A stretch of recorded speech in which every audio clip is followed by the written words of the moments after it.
Welcome back to the Break the Twitch podcast on minimizing distractions and doing more of what matters through minimalism, habits, and creativity. I am your host, Anthony Ongaro. Dearest listeners and viewers, it is with this episode that we have reached the final episode of Season 1 of the Break the Twitch podcast. We're going to be taking a very short break and coming back with Season 2 with several improvements to the podcast. We will be acoustically treating this studio so that for all future guests that we have here in the studio, the audio will be crisp and clean with no more echo in the room. It will be a substantial improvement in audio quality, and it is one made possible by the existing Break the Twitch member community. The member community is a way that you can support the podcast, support our work here at Break the Twitch, and get access to the ongoing monthly audio series, private live streams, and the community forum where everyone is supportive and helpful in our new decluttering goals, habit goals, and creative pursuit goals. So we would love to continue working with you through the Break the Twitch member community while we are planning and preparing the improved Season 2 of the Break the Twitch podcast. In fact, I am particularly excited about this month's audio series, which is called Build. It's all about building and sustaining daily progress on making good habits in your life. It is how you make steady, consistent progress on what truly matters to you. And best of all, you're in a community of people that are all following along and doing just that. You can find out more, get access to all of the existing audio series and each new one that comes out every month by going to breakthetwitch.com/community. In this episode, my wife Amy and I sit down and talk about creativity, the third pillar of Break the Twitch. We share our own experiences and perceptions with the idea of creativity, habits and things that we've used to be more creative, and the tips and tools that we have established that have allowed us to do more and more creative work for ourselves. I think you're going to enjoy this episode, and I'm excited to share it with you. Finally, I have one last ask. If you've enjoyed Season 1 of this podcast, it would mean the world to me if you'd take a moment and leave a review on Apple Podcasts. It really helps podcasts like this one getting the word out and letting other people know it's something they might enjoy. Thank you so much for listening. After this, we'll see you very soon in Season 2. But for now, let's start the show.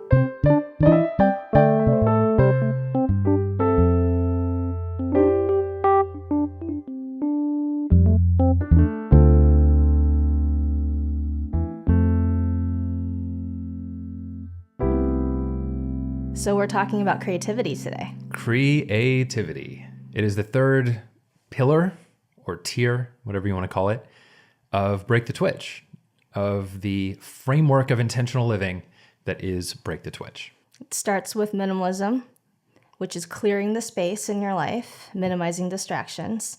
Then it goes to building the habits, the daily practices that you want in your life to fill that space, which then sets the foundation for doing more of what matters. Mm-hmm. And creativity can be a really good part of that. Definitely. There's a lot of different ways to view creativity, which is something we'll get into.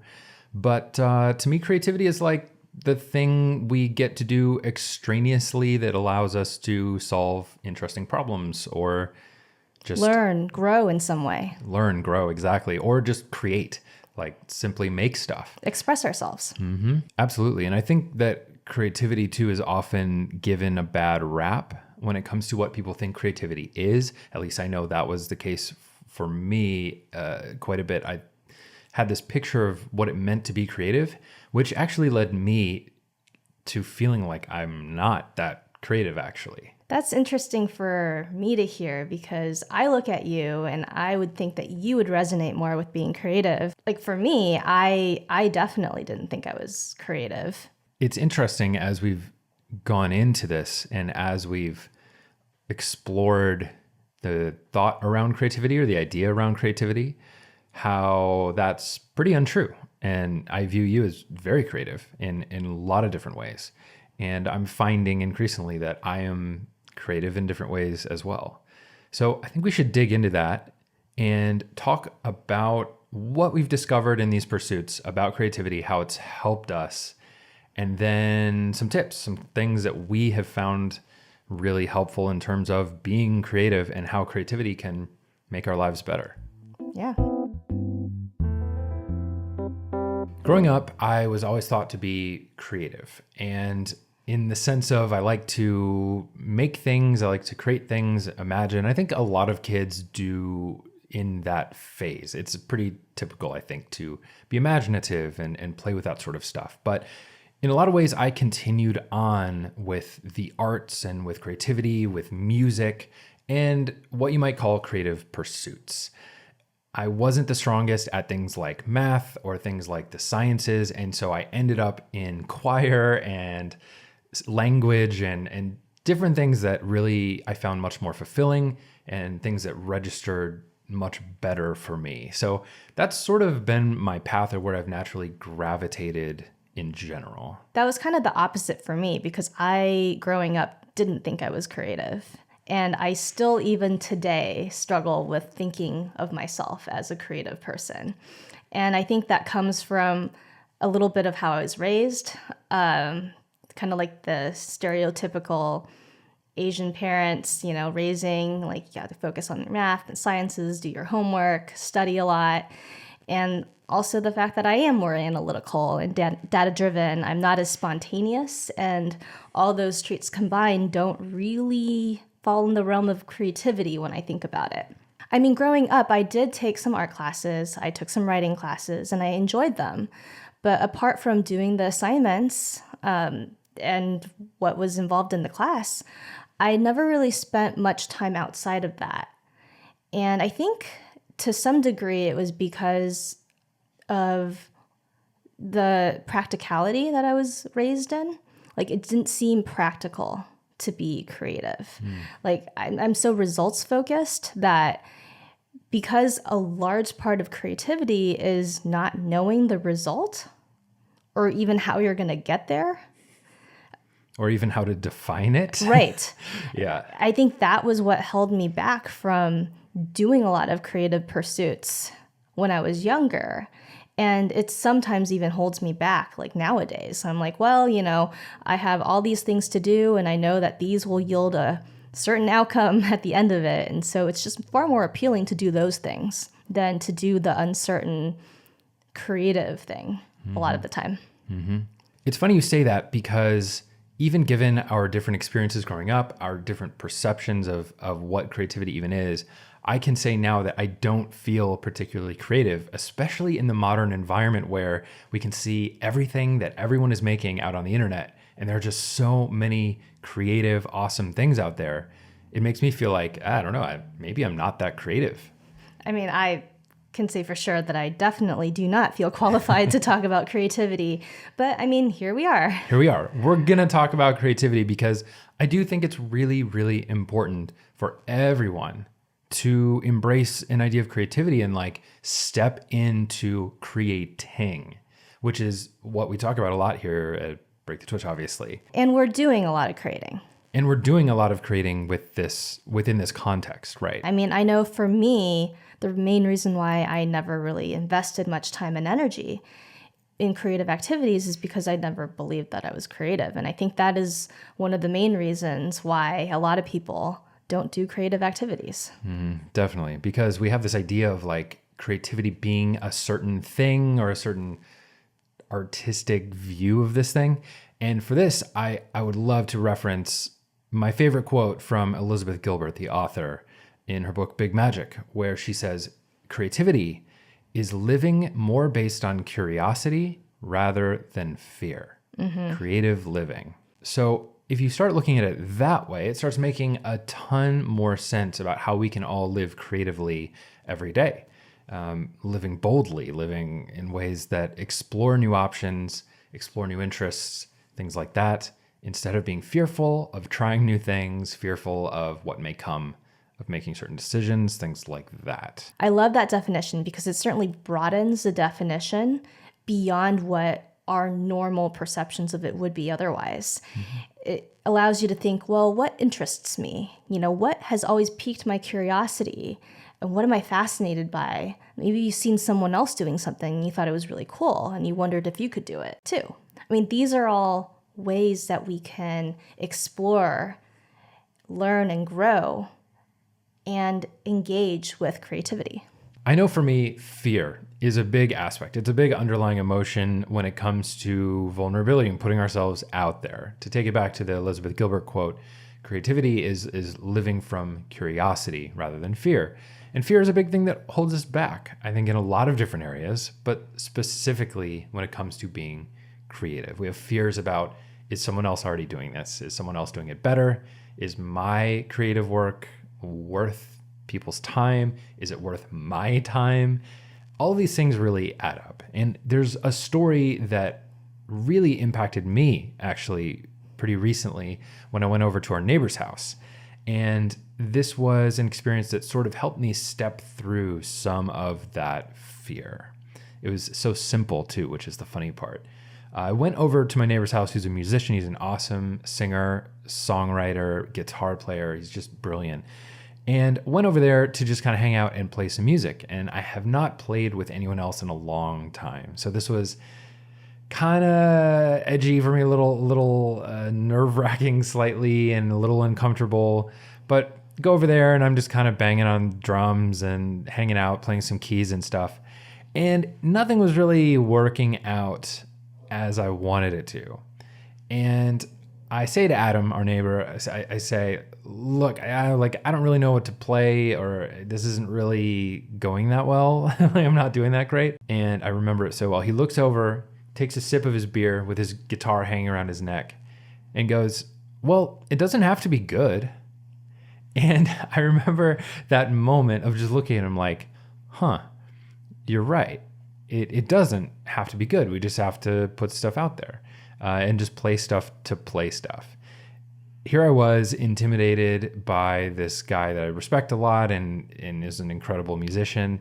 And although I played a lot of music in my life, was not feeling up to the task. And that moment of him basically giving me permission to just play stuff. It doesn't have to be good. We're not playing a show here, was really powerful. And it's something I'll never forget just in that moment, which is why I think step one is to give ourselves and others permission to not have stuff be that great, Especially when you're just starting out or you're learning, exploring, which is, I think, a large part of what creativity is. Yeah, that just exploration of what could be, of what we can make, something outside of the bounds. Yeah, it's a lot about detaching yourself from the outcome, from the results, which for me is really hard to do. It's why I've struggled with this. But it really is. If you think that it has to be good, that puts additional pressure on creativity, which actually, in my experience, is extremely fragile. It kind of needs to be protected a bit. Yeah. I mean, I experienced a little bit when I went on sabbatical back in 2014. And I was exploring different things, and I was trying for the first time in my adult life to do something creative. But I also felt like I had to make money from it. Mm-hmm. And that pressure killed my creativity. It killed anything that I was excited about, that I was potentially interested in exploring. It just put this really heavy feeling on top of it so that I didn't feel like I could continue on. And I didn't want to, actually. Yeah, it's funny you say that because I went through something similar too. There's all these different reasons around us trying to be successful with our creativity, or especially make it like a job. For me, this happened after I was writing for Break the Twitch years ago. And I wrote this piece called How We Spend Our Days. And it was after I'd been so inspired by the Annie Dillard quote, right? So this is the beginning part of How We Spend Our Days is, of course, how we spend our lives. And I wrote this piece and I got a bunch of emails from readers and friends that were all like, this is the best thing you've written ever. It's so good. Wow, this is amazing. And that felt very validating in a lot of ways. And maybe it was just good for me because I don't know that it's a great piece given a general public scale, right? But regardless, what happened was I tried writing again a few days later and nothing came out. I felt this immense pressure to now do something better than this alleged best thing I'd ever written. And I think I ended up not writing for a month or two after that. I remember that time, yeah. It was so frustrating. Like I literally could just not. You had writer's block, you're completely frozen. I could not put out words. Yeah. And I put so much pressure on myself during that time. And it's like I was trying to make it something before I even knew what it was going to be. Whenever I started writing something, I was like, well, it has to be better than this. So every word I tried to write was like, is this word better than that thing is going to be? And it messed with me big time. And then there are the days where you feel super blah, not inspired at all, uncreative, that anything that you put out will be complete garbage. Yeah, the energy just isn't there. You don't feel good. You just don't want to do it. And so I guess this is a perfect segue into like, what can we do to put more creativity in our lives, even if we don't feel like it? Right. Because there are ways. People do it every day. Creativity, particularly for me, it's really easy to push it off. I can find probably 1,000 other things that I can do when I am faced with something, particularly that I don't have clarity on. It's like a big blog post that needs to be written. I don't exactly know how I'm going to write it. Mm-hmm. Super easy to be like, oh yeah, I'm going to do the dishes now and do some laundry and maybe tidy up around the bedroom and, all sorts of things. On the clarity thing, that's definitely a big one for me too. A lack of clarity is one of the biggest preventers of creativity or just the preventers of me finishing stuff if I just don't know where to go with it. Yeah, it's really hard to get started, right? Mm-hmm. But at the same time, right, that's how you figure it out. Yes, that, at least for me. I guess sometimes if you let it sit for a while, you can eventually figure out randomly, maybe while for you mowing the lawn, for me cleaning, like an idea will pop in your head. Mm-hmm. But a lot of the time it has been me just sitting down and struggling through the post, hating everything that I write, probably for the first couple paragraphs. And then eventually I go, okay, I think I can make this work because I like this part and I can rearrange this. And then it comes together after, sometimes many hours, but eventually it gets figured out if you spend the time. Yep. It really is just kind of starting to put down ideas without putting so much pressure on what it has to be in order to get the writing done. And that's what's worked for me as well. It's just sitting down, putting on some headphones and just pounding out words, even if they're totally unrelated. Like you just got to get over the blank page syndrome in order to get creating. If you sit down and you don't know what to write, it's just because you just need to start putting words down. And that gets into the whole idea of like creative flow and all this other stuff too, right? Yeah. Let's talk more about creative flow. Yeah. Creative flow is just this super important thing. And there's a lot of different aspects of it. Mihaly Csikszentmihalyi, the positive psychologist who's the father of positive psychology, basically, he talks about flow in terms of living well and in terms of like activities that you can do that are fulfilling and challenging and things like that you get lost in. And that's his sense of flow. And there's another sense of flow as well that is definitely related in the same concept. And that is simply the idea of overcoming initial resistance and building up into a flow state where you get lost and you have those benefits. But it's like, how do you get there? You have to focus on something, one task. You have to monotask. And you have to focus on it long enough that you get there. And that's the hard part, not letting little distractions pull you away. You just have to sit there with the blank page and start putting words on it. And slowly but surely, you'll get there. You'll get into this flow state where you can pound out words and it'll be great. But it's hard to get there. There's a lot of resistance up front. Mm-hmm. It's really about reserving time for being creative. You can clear all the space in your life that you want, but until you reserve the time and then commit to it and actually show up, even if you don't feel like it, you're probably not going to do it because it's super easy to push off and do other things. Or let other distractions get in the way. Yeah. To me, it's a lot like sailing, where the wind can be blowing that day, but if you don't put your boat on the water, you're not going to go anywhere, right? And some days the wind will suck and it will not be good. And you'll take your boat out and you'll put up the sails and you'll just spin around in a circle. Right. You won't go anywhere. But that's sort of what you're talking about, at least what I'm getting from what you're saying is we need to show up consistently. We need to carve out the space for it, whether it's 5 or 10 minutes a day, to sit there and stare at a blank page and just let words flow so that if the wind is blowing that day, we go and we're taken on a voyage, right?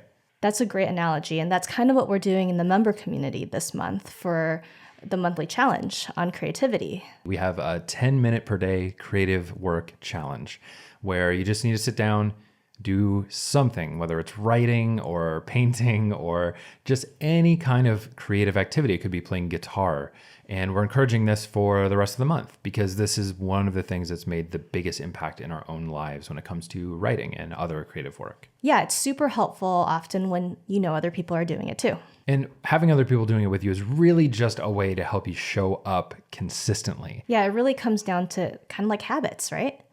Showing up, doing the work, not being focused on the results. Same thing, really. Same thing. It's funny how all this stuff really ties in together in such meaningful ways. It really is just about showing up. And again, it's like having a creative habit, even if it's 10 minutes a day. If you look back on a lifetime, let's say a decade of 10, 15 minutes of writing a day, you will have spent your life writing. You'll be a writer. You'll have a ton of work to show off, even if it's just 10 minutes. So it really does apply directly to habits, building a creative habit, doing creative work that I think we can all do. One of the best books that I've read on overcoming resistance and continuously showing up, even though you don't feel like it, is by Steven Pressfield, The War of Art. Yes, The War of Art. It's a classic. Really good book. That's definitely one I'd recommend to everyone. But there are some strategies in general that have worked really well for me when it comes to getting the writing done, getting the videos done, doing this stuff and outputting a lot of work. And one of those things is the minimally viable action, one which we talked about a little bit. If you want to do something, be that thing by doing the simplest, smallest version of that thing. Now, that was a whole jumble of words, but simply what it means is if you want to be a runner, just go out and run, but maybe just run down the block. Don't go that far. Do the thing that is the smallest little chunk that gets you actually doing the action you want to do. So whether it's writing or photography or whatever, take one picture, anything like that, but do it in a chunk that's so small that we can't possibly argue with it, that we'd feel silly not doing it. Or that it doesn't require any additional resources that you don't already have. Right. Take what you have and use only what you have, your cell phone camera, whatever, if it's photography, right? And get out there and just do it. And do it over and over and over again. And then that resistance will lessen. It is really a habitual thing where the more programmed you are to sit down in the same space for writing, on the same computer maybe, with the same writing app, all of these things, as consistent and repetitive as you can keep it, your brain will just be like, okay, this is where I write. This is when I write. And you get into it. A lot of the times how I get to it is simply writing down a lot of my ideas. It's a random jumble, doesn't really make sense. It's a shitty draft, as they like to call it. And you go from there. You write your ideas down until things start to make sense. And that's how you inevitably get to that flow. When I heard of the shitty first draft from my English teacher at the time, I overestimated how good a shitty first draft needed to be. Like, I even held a crappy standard for the first draft. And what I realized is that was holding me back. It really, like, it can be literally, if you're sitting down to write a paper about something, or if you're writing a creative article about something, you can start typing what you had for breakfast. If that's what will get your fingers moving, you can just get ideas out. Just don't worry about grammar. Don't worry about anything. Just start getting that engine turning. It's a hugely important tool. It really reminds me of kind of the protection that we talked about creativity needing. If you're judging yourself before you even write or do anything, paint, whatever it may be, it's going to really put pressure on that creativity, which we've talked about needs to be protected a bit. Or, interestingly, on the flip side, it has to have a lot of pressure put around it. So for like journalists and publishers that are hammering out 3-4 articles a day or high volume stuff, that's an immense amount of pressure, but they have no other choice. Like, this is what I've heard of journalists and things like, I don't have time for writer's block. What are you talking about? Because there's an immense amount of pressure and external deadlines on them to create their work. So that's a flip side thing, but that's very much not the case for most people who are doing external creative work around their jobs that maybe are based on their own timelines and standards. But I think it is interesting that there's a dynamic of like, there either needs to be extreme pressure or we need to not put the pressure on ourselves. That's a really good point. Yeah. That's kind of what Stephen Pressfield is talking about. It's like, if you're a professional writer, you have no choice. Yeah. But There's no to time. write. There's no time for writer's block. Nope. No day off. You got to do the work. The other big one in terms of just how to be more creative is putting an end to projects, shipping stuff. It's really easy to let stuff just exist in tandem and continually work and mold things. I do think it's perfectly fine to have some projects that you just allow to evolve and you come back to them and edit them. But I think it's more beneficial, at least in my own experience, to finish things. You can always look back and learn things from the project. You're working on all phases of the project from start to finish, and you have just so much more experience when it comes to what it's going to take, what you can do better on the next one. Just put a cap on it. I just don't think it's good to have this working clay model that you just constantly nudge it over this way a little bit because you're not allowing yourself room to grow, right? You're not allowing yourself room to start fresh with a new foundation using what you know now. So shipping stuff, just finishing, moving on to the next project, I think is really important for this stuff too. Completely agree. It's something that I struggle with too. We can easily fall into that trap. But speaking of shipping and finishing, which is super important, it doesn't mean that you have to share it. I mean, you can. And if you do, it creates conversation and you have a unique perspective to share. I mean, we all do. But you don't have to share it. Yeah, I think it's generally empowering to share. Like you said, creating conversation, sharing your perspective around things. But you absolutely don't have to. It could be just for you. Yes, you can just make stuff because you enjoy it. And it's crazy to say that in this modern era where everything is shared and, you know, we're putting all our stuff out there, but you can write for you. And eventually there might come a time when you want to share your writing and just see what the world thinks. But at the same time, if that is the case, I do think it's valuable to put your work out there. I love the idea of sharing work in progress. That's some of the stuff that I love to follow. I love watching YouTube videos of people that are learning how to make something. I've been watching blacksmithing videos and seeing this guy progress in his skill and watching the whole series about how he's making certain knives or different blacksmith iron work things. It's really fascinating. And I'm not sitting there judging him like, hey, he doesn't know how to make this thing. Like, I don't know how to make that stuff. So it's cool watching his process. So I think there is value in sharing your process, but if it's stopping you, don't. Just do it for you. Have the practice. And the other thing too is just because something sparked your interest in the past doesn't mean that it'll continue sparking your interest, because creativity, as we evolve and change and as we outgrow things, it goes along with us, right? So let's say that you used to really enjoy playing guitar, but then you no longer feel as inspired about it anymore. I think that's okay. We should be willing to let go and change as we change. Definitely. This stuff evolves just like anything else. And you shouldn't shame yourself into like, oh, I didn't stick with it or whatever. I mean, there are times when you need to push through frustrating points in any creative process, but in general, explore, have fun, do things because you enjoy them. Do things because you enjoyed them when you were a kid, and going back to those things like drawing or just the really simple art forms of creativity.